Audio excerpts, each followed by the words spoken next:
नमस्कार। Balaji education group Nagaur में आपका हार्दिक स्वागत है।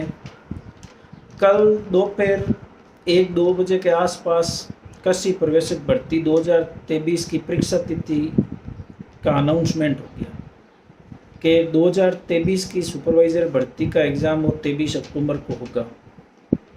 जब से परीक्षा तिथि घोषित हुई है तब से लेकर लगभग अभी तक सैकड़ों कृषि विद्यार्थियों के फ़ोन आ चुके हैं कि सर परीक्षा की डेट फिक्स हो गई है, तैयारी कैसे करें, क्या क्या पढ़ें, कैसे पढ़ें, कहाँ से कोचिंग करें, कैसे एनवायरनमेंट में पढ़ें, कैसे टेस्ट दें, किस सब्जेक्ट को ज़्यादा पढ़ें। आज केवल और केवल इन सारे प्रश्नों का हल ढूंढेंगे। आज केवल और केवल कृषि प्रवेशक भर्ती 2023 पर चर्चा करेंगे। जिस किसी भी विद्यार्थी के मन में जिज्ञासा है कि मैं इस 2023 की सुपरवाइजर भर्ती में अपना स्थान सुनिश्चित करूं, तो उसके लिए खूब सारी उलझनों का आज निस्तारण हो जाएगा और खूब सारे ऐसे प्रश्न जो उसके मन को, उसके दिमाग को झकझोर कर रहे हैं, उनका भी निस्तारण हो जाएगा। मेन चीज़ तो अपने को पहले ये डिसाइड करनी है कि आपको सुपरवाइज़र लगना है या सुपरवाइज़र की तैयारी करनी है। दो धड़ों में बंटे हुए विद्यार्थी रहते हैं कृषि प्रवेशक की तैयारी करने वाले। एक तो जिनको सुपरवाइज़र की तैयारी करनी है, एक जिनको वास्तव में 2023 की भर्ती में ही सुपरवाइज़र लगना है। सबसे पहले टॉपिक पे हम बात करेंगे कि आपके अंदर इस भर्ती को लेकर कितना आत्मविश्वास है, आप खुद कितने सेल्फ कॉन्फिडेंस है। पहले तो अपने ऊपर इतना आत्मविश्वास होना चाहिए कि मैं इस बार जो सुपरवाइज़र की तैयारी करूँगा उसमें 100% अपना पद निश्चित करूँगा। चाहे पदों की संख्या कितनी हो, लेकिन मेरा स्थान सुनिश्चित होगा। जब तक अपने अंदर किसी काम को करने के लिए पहले अपने खुद के अंदर आत्मविश्वास नहीं है, तब तक हमें उस काम को करने की सोचनी ही नहीं चाहिए। यदि अपने अंदर आत्मविश्वास है कि मैं इसे कर सकता हूँ और इसे करके ही रहूँगा, तभी उस फील्ड में उतरे। चाहे वो सुपरवाइज़र की तैयारी हो, चाहे वो आईएएस की तैयारी हो, चाहे वो आईपीएस की तैयारी हो। यदि पहले आपके अंदर कॉन्फिडेंस है कि मैं इस पेपर को क्रैक कर लूँगा, मेरे अंदर इतनी काबिलियत है कि जो समय सीमा एग्ज़ाम तक अभी तक है उस समय सीमा में मैं इस तरह से तैयारी करूँगा, तो मेरा सिलेक्शन श्योर है। ये कॉन्फिडेंस सबसे पहले आपके अंदर होना चाहिए। पहले अपने आप को ये चीज़ बताए कि मैं यदि इतनी तैयारी करूँगा तो मेरा सिलेक्शन श्योर होगा। दूसरी चीज़ है तैयारी के लिए टाइम मैनेजमेंट। ये सबसे बड़ी चीज़ है किसी भी चीज़ के लिए। आप दैनिक जीवन में जो भी काम करते हैं, यदि उसके लिए आपका टाइम मैनेजमेंट अच्छा है तो वो काम अच्छी तरह होगा। और फिर यदि बात करें हम सुपरवाइज़र की तैयारी के लिए, तो उसके लिए समय सीमा प्रबंधन और अपना टाइम मैनेजमेंट बहुत ज़रूरी है। पहले अपने आप को ये समझाए कि 21 अक्टूबर को सुपरवाइज़र की भर्ती होनी है। 21 अक्टूबर को ही निश्चित डेट मानकर अपनी तैयारी स्टार्ट करें। और टाइम मैनेजमेंट की बात करें तो अपने डेली के 24 घंटे इस तरह से बंटे हुए होने चाहिए कि मैं इतने टाइम में इतनी बार कोर्स करूं, इतनी बार रिवीजन करूं। यदि आपका टाइम मैनेजमेंट सही नहीं है तो आप सुपरवाइज़र बनने की कल्पना ही मत करें, क्योंकि किसी भी आदमी के लिए उसकी या किसी भी तैयारी के लिए अपना टाइम मैनेजमेंट सबसे ज़रूरी है। आप सुबह कितनी बजे उठते हो, कितनी बजे सोते हो, दिन में किस किस सब्जेक्ट को कितना समय देते हो, कितने दिन में कितना टॉपिक पढ़ते हो, कितने बार कोर्स करते हो, कितनी बार रिवीजन करते हो। तो सुपरवाइज़र की तैयारी शुरू करने से पहले एक बार अपना शेड्यूल, अपना टाइम मैनेजमेंट ज़रूर देखें। जब आपको लगे कि मैं इतने टाइम में इतनी बार कोर्स कर सकूं, इतनी बार रिवीजन कर सकूं, इतनी टेस्ट प्रैक्टिस कर सकूं, इतनी चीज़ें पढ़ सकूं, तभी इस तैयारी के लिए अपना समय खराब करें। कि मैं डेली अपनी सुपरवाइजर की तैयारी को इतना टाइम दे सकूं। जब तक मैं तैयारी करूंगा तब तक कितना ही कोई काम हो जाए, मैं अपनी पढ़ाई में व्यवधान नहीं आने दूंगा। मेरा जितना टाइम शेड्यूल होगा, रोज मुझे इतने घंटे पढ़ाई करनी है तो वो पढ़ाई करनी ही करनी है। रोज मुझे इतने टॉपिक पढ़ने हैं तो वो टॉपिक मुझे पढ़ने ही पढ़ने हैं, चाहे कुछ भी हो जाए। जब आपका टाइम मैनेजमेंट होगा तो उसी दिन समझ लो कि अपनी सफलता सुनिश्चित है। सुपरवाइजर में अपना एक पद निश्चित है। यदि टाइम मैनेजमेंट व्यवस्थित नहीं है, आपका टाइम मैनेजमेंट नहीं है, तो आप सुपरवाइजर बनने की कल्पना नहीं करें। सबसे पहले आपका टाइम मैनेजमेंट होना चाहिए। तीसरी चीज है सिलेबस। अभी इस भर्ती के लिए कोई नया सिलेबस जारी नहीं हुआ है, लेकिन लगभग जो आज तक की भर्तियों का 2-3 पीछे भर्तियां हुई है वही सिलेबस रहता है। तो उस सिलेबस को कम से कम 2-3 बार पूरा देखें। आपको पता होना चाहिए कि जीके में, हिस्ट्री में किस किस चीज़ पर फोकस रहता है, ज्योग्राफी में क्या पूछा जाता है, आर्ट एंड कल्चर में क्या पूछा जाता है, एग्रीकल्चर में किस किस टॉपिक से कितने प्रश्न आते हैं, एग्रोनॉमी में कितनी फसलों से प्रश्न आ सकते हैं, हॉर्टिकल्चर में कितने फलों से प्रश्न आ सकते हैं।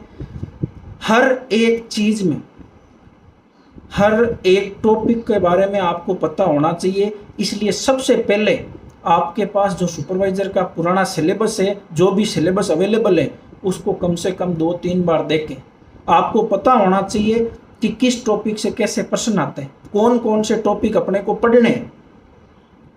जब आपको सिलेबस ही नहीं पता होगा तो तैयारी करने की शुरुआत करना व्यर्थ है। हमें पता ही नहीं है अपने को किस रास्ते से होते हुए अपनी मंजिल तक पहुंचना है। आपको अपना रास्ता पता होना चाहिए, मंजिल बाद की बात है। पहले आपको रास्ता पता होना चाहिए, मुझे किस रास्ते से जाना है। तो पहले आपको अपना सिलेबस पता होना चाहिए। तीसरी चीज है सब्जेक्ट पैटर्न। अपने सुपरवाइजर में मेनली 3 सब्जेक्ट हैं, एग्रीकल्चर, जीके और हिंदी। यदि इनको ही डिवाइड करें तो एग्रीकल्चर के लगभग 3 पैटर्न, 3 सब्जेक्ट हैं अलग अलग, एग्रोनॉमी, हॉर्टिकल्चर, एनिमल हस्बेंड्री और थोड़ी बहुत सॉइल के क्वेश्चन आते हैं। और बात करें जीके की तो उसमें हिस्ट्री है, ज्योग्राफी है और आर्ट एंड कल्चर है, और एक है हिंदी जिसमें लगभग 10 चैप्टर है अलग अलग, संज्ञा हो गई, सर्वनाम हो गए, विशेषण हो गए, शब्द शुद्धि हो गई, वाक्य शुद्धि, ऐसे करके।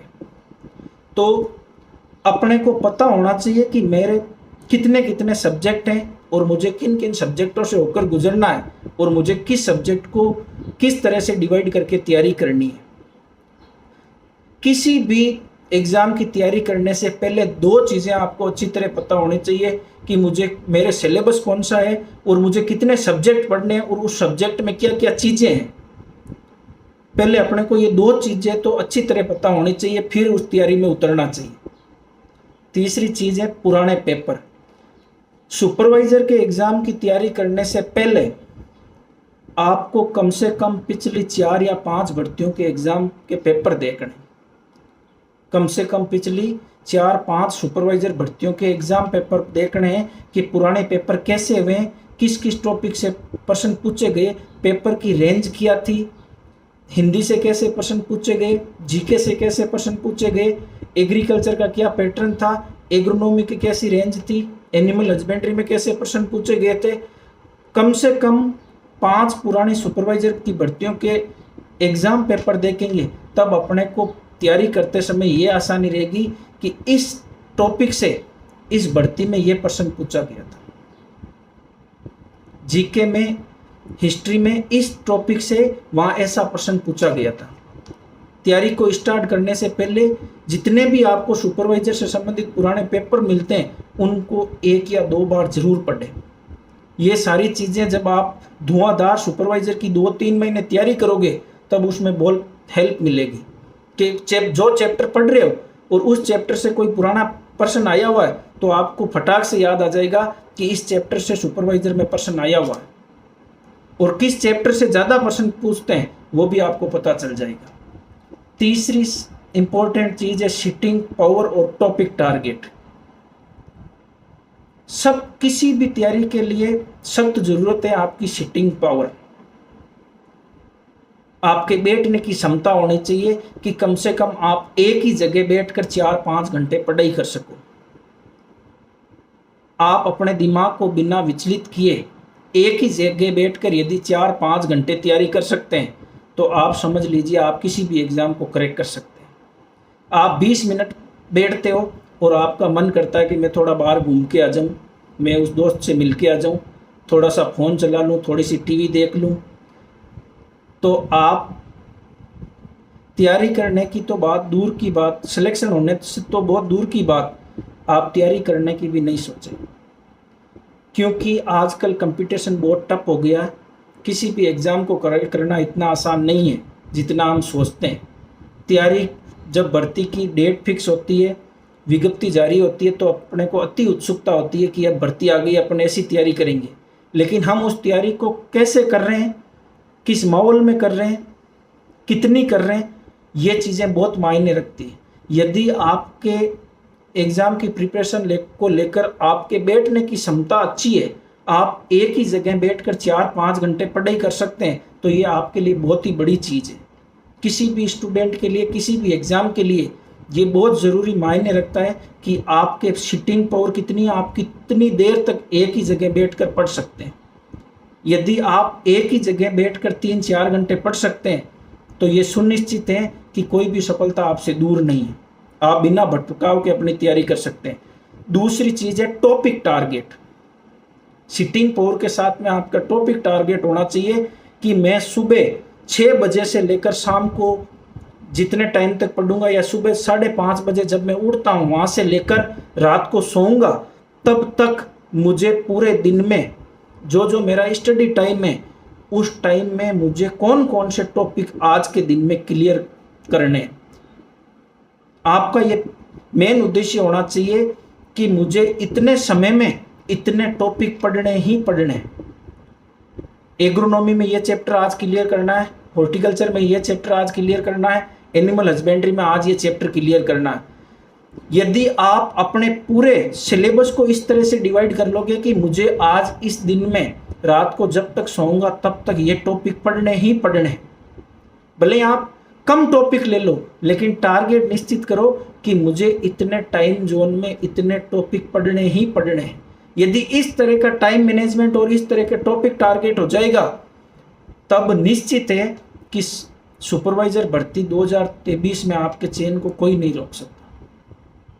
टॉपिक टारगेट और सिटिंग पावर, टाइम मैनेजमेंट, यदि ये चीज़ें अच्छी तरह पता है तो आप अपनी तैयारी आज ही शुरू करें। और जो चीज़ें बताई जा रही है, चाहे सिटिंग पावर की हो, चाहे टाइम मैनेजमेंट की हो, चाहे टॉपिक टारगेट की हो, यदि ये चीज़ें शुरू से लेकर एंड तक आपको पता होगी तो आपका स्थान, आपकी सफलता निश्चित है। नेक्स्ट है मोबाइल रिस्ट्रिक्शन। आज के समय में मोबाइल से दूरी रखना, मोबाइल से दूर रहना लगभग प्रत्येक विद्यार्थी के लिए बहुत मुश्किल हो गया है, क्योंकि सोशल मीडिया बहुत हैवी है विद्यार्थियों पर, खासकर 15 से लेकर 25 साल की एज वाले विद्यार्थियों के लिए।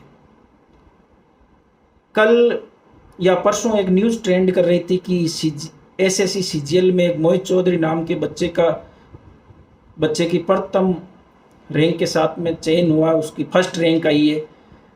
जब उससे मीडिया में उससे बात हुई उसकी मीडिया से, तो उसने बताया कि मैंने एक लंबे समय तक मोबाइल को टच ही नहीं किया, मोबाइल से दूर रहा था, सोशल मीडिया से दूर रहा था। ये वास्तव में बहुत रियल फैक्ट है कि आप यदि एक टारगेट करके, एक निश्चित लक्ष्य के साथ में यदि तैयारी कर रहे हैं तो ये वास्तव में बहुत ज़रूरी हो जाता है कि आप कितने टाइम तक मोबाइल से दूर रहते हैं। हाँ, मोबाइल में भी कई सारी अच्छी चीज़ें हैं, मोबाइल में भी देखने को खूब सारी अच्छी चीज़ें मिलती हैं, लेकिन यदि आपका लक्ष्य निश्चित है कि मुझे इतने टाइम जोन में इतने टॉपिक पढ़ने हैं, इतनी समय सीमा में मुझे इतना सिलेबस कवर करना है, तो आपका जो मोबाइल है उससे एक निश्चित समय में ही प्रयोग करें। इतना ज़रूरी भी मोबाइल नहीं है कि आपका लक्ष्य स्पष्ट है कि मुझे इस साल ही सुपरवाइज़र लगना है, तो एक समय निश्चित कर ले कि मुझे शाम को 1 घंटे के लिए, दोपहर में 1 घंटे के लिए या सुबह 1 घंटे के लिए जो जो मुझे चीज़ें मोबाइल में देखनी है मैं उस टाइम में जोन में देख लूँ। बाकी मेरे पास जो भी स्टडी मटेरियल है मैं उस स्टडी मटेरियल को पढूं। क्योंकि मोबाइल के फायदे से ज़्यादा इसके दुष्परिणाम नज़र आ रहे हैं। इसलिए यदि आपका टारगेट निश्चित है, आपको सुपरवाइजर 2023 की भर्ती में सिलेक्ट होना ही होना है, तो पहले मोबाइल के प्रयोग को निश्चित करें। यदि आपके पास में सब कुछ मटेरियल अवेलेबल है, हर सब्जेक्ट का मटेरियल अवेलेबल है, आपको मोबाइल में से कोई चीज़ नहीं चाहिए, तो इससे कम से कम 20 फीट की दूरी रखें। इसको एक निश्चित समय पर एक निश्चित जगह पर रख दे और एक निश्चित समय के लिए ही प्रयोग करें। इसका बहुत अच्छा दूरगामी परिणाम है। जब सुपरवाइजर भर्ती 2023 का परिणाम आएगा तब आपको पता चलेगा कि उस टाइम मैंने मोबाइल एक निश्चित समय के लिए प्रयोग किया और इसका फायदा अब जाके मुझे मिला है। नेक्स्ट चीज है, कोचिंग ज्वाइन करें या नहीं करें। बहुत अच्छी चीज है और बहुत अच्छा क्वेश्चन भी है कई विद्यार्थियों का कि मैं कोचिंग ज्वाइन करूं या नहीं करूं। ये सब कुछ आप पर डिपेंड है कि आप कोचिंग ज्वाइन करें या नहीं करें। ये बात की बात है कौन सी कोचिंग करें, कहां से करें, ये बात की बात है। पहले ये कि कोचिंग करें या नहीं करें। यदि आपको आपका पूरा सिलेबस पता है, आपके पूरा सिलेबस आपके देखा हुआ है और आपको लगता है कि इस सिलेबस में जो जो चैप्टर हैं, जो जो टॉपिक है वो मुझे क्लियरली समझ में आते हैं और मेरे पास सारे नोट्स अवेलेबल हैं, सारी किताबें अवेलेबल हैं और मैं इनको यदि पढ़ूंगा तो मैं आराम से क्लियरली इनको समझ सकता हूं, तो आप घर पे ही जैसा आपको माहौल मिल रहा है, आपका खुद का एनवायरनमेंट है, उसमें आप जितना भी एग्जाम तक अभी टाइम है उसमें बढ़िया ढंग से एक टाइम मैनेजमेंट करके पढ़ाई करें। अब रही बात कोचिंग किसको ज्वाइन करनी है।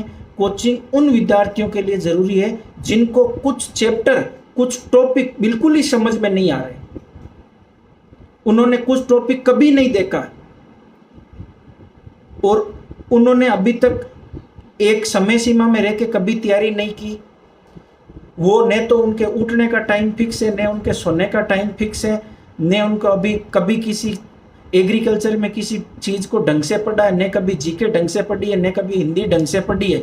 उन बच्चों को कोचिंग की सख्त जरूरत है कि एक बार कम से कम पूरे सुपरवाइजर के सिलेबस को सही ढंग से किसी अच्छे टीचर से पढ़े, ताकि उनको यह पता रहे इस चैप्टर से ऐसा प्रश्न आने वाला है, इतनी चीजें अपने को पढ़नी है और इस चैप्टर से ये चीजें पढ़नी है। तो कोचिंग करनी है या कोचिंग ज्वाइन नहीं करनी है ये केवल आप पे डिपेंड है। यदि आपको पूरे सिलेबस में से कोई सा भी चैप्टर हो वो आप पढ़ते और वो क्लियरली आपको समझ में आता है, आपके पास सारा मैटर अवेलेबल है और आपको ये चीज पता है कि मुझे कितना पढ़ना है, किस चैप्टर के लिए कितना समय देना है और किस चैप्टर से कितनी चीजें पढ़नी है, ये सारी चीजें आपको क्लियरली पता है, तो आपको कहीं कोचिंग करने की जरूरत नहीं है। यदि आपको खूब सारी चीजें पता नहीं है, हिंदी में आपको कई सारे चैप्टर नहीं आते हैं, समास नहीं आते हैं, संधि विच्छेद नहीं आता, संधि नहीं आती है, तो आपको कोचिंग की सख्त जरूरत पड़ेगी। अब नेक्स्ट है कि मैं कोचिंग ऑफलाइन करूं या ऑनलाइन करूं। यह भी एक अच्छी चीज है कि आप कोचिंग ऑफलाइन करें या ऑनलाइन करें, दोनों ही अच्छे माध्यम है।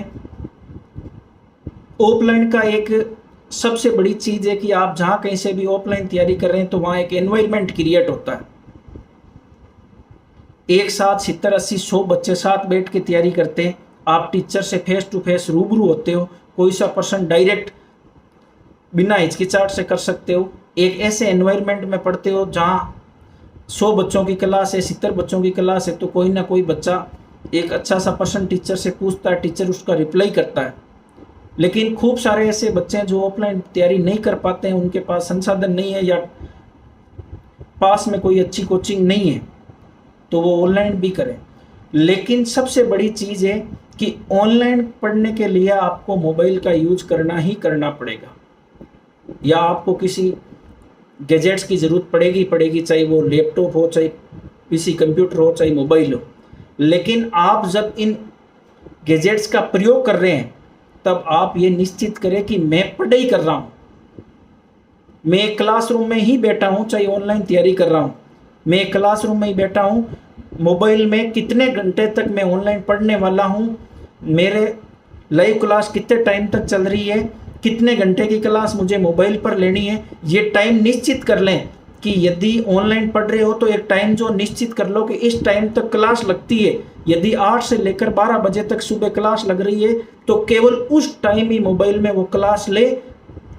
आपको जो काम ऑनलाइन करवाया जा रहा है, आप ऑनलाइन कर रहे हो, उसे तुरंत खत्म करें और अपना काम वापस जारी करें। ऐसे नहीं आप ऑनलाइन पढ़ रहे हो तो पढ़ाई के माध्यम से आप आधे घंटे क्लास लो और आधे घंटे उस मोबाइल में कहीं ऊपर नोटिफिकेशन आ गया, इंस्टाग्राम पे कोई नोटिफिकेशन आ गया, फेसबुक पर कोई नोटिफिकेशन आ गया, आप चलती क्लास को बीच में छोड़कर उसमें कूद गए। इससे फिर जिस दिन परिणाम आएगा उस दिन आपको एक कहावत याद आएगी, अधजल गगरी छलकत जाए।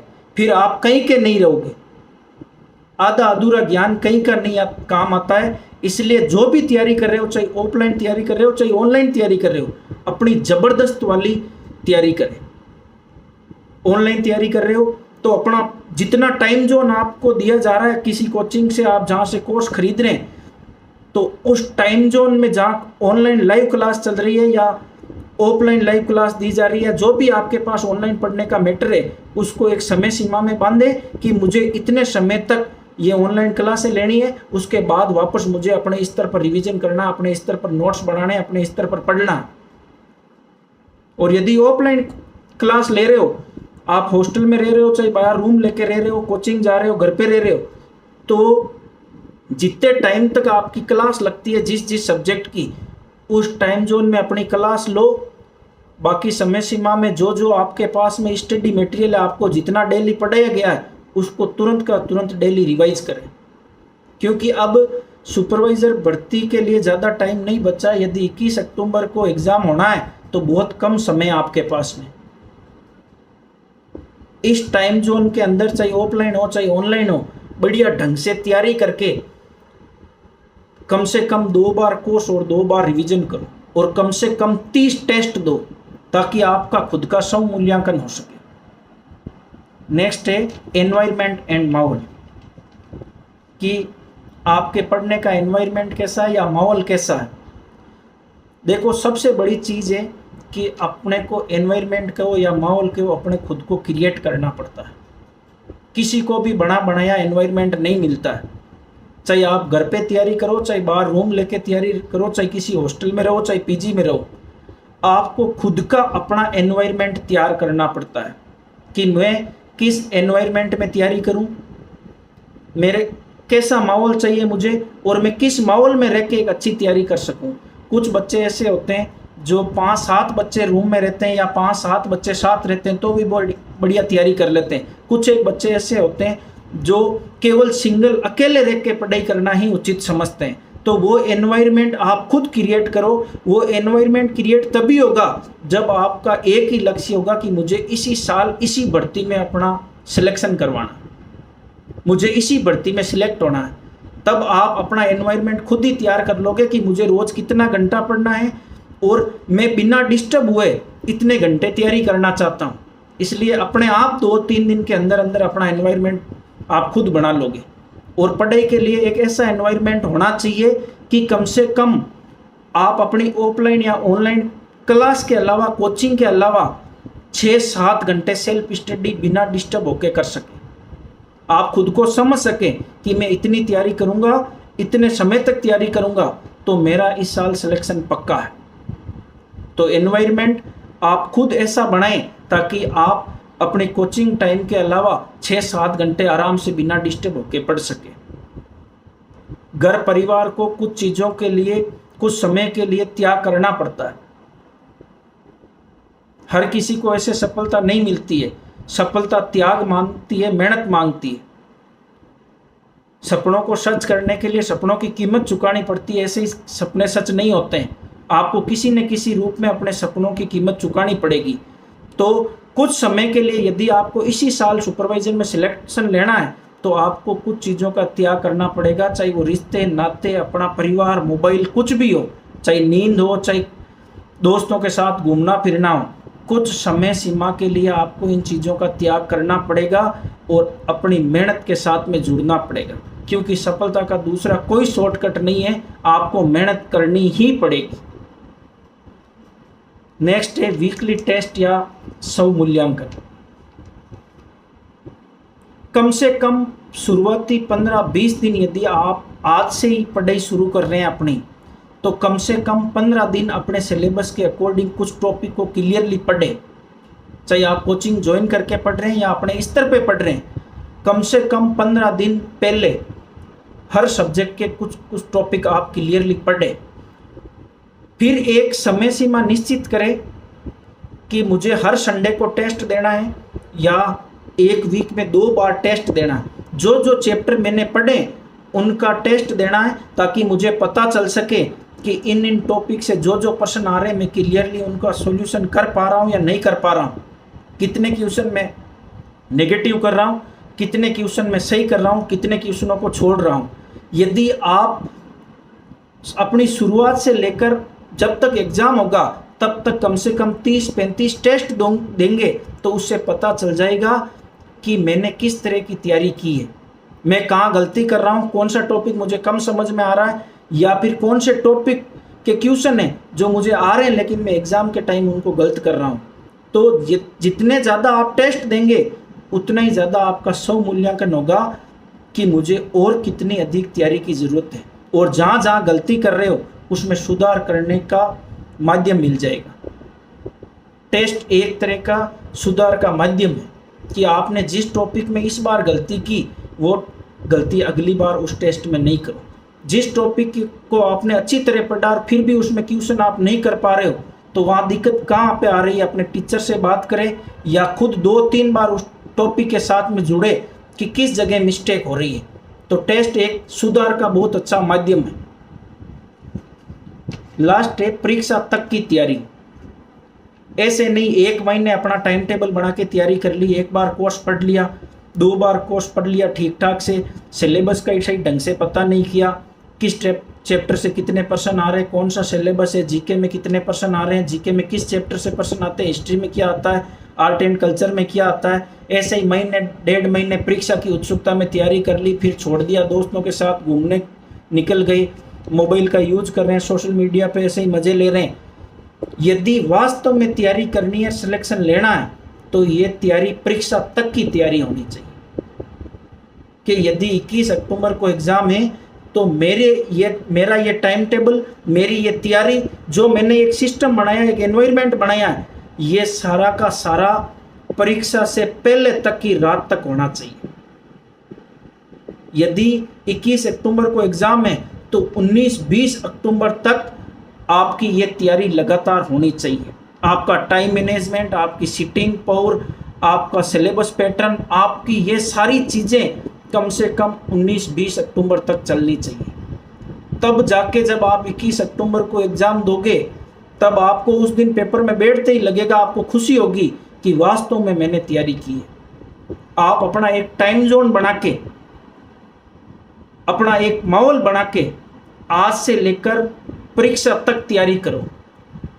आप कभी निराश नहीं होगे, चाहे सफलता मिले या नहीं मिले, चाहे इस सुपरवाइजर भर्ती में आप सिलेक्ट हो या नहीं हो, लेकिन आपको ये खुशी लगातार मिलती रहेगी कि मैंने मेरी तरफ से कोई कमी नहीं रखी, मैंने जी तोड़ मेहनत की, एक अच्छे सिस्टम में पढ़ा, एक अच्छी जगह से पढ़ा, आज मेरी तरफ से कोई कमी नहीं है। फिर परिणाम जो भी हो वो बाद में देखा जाए।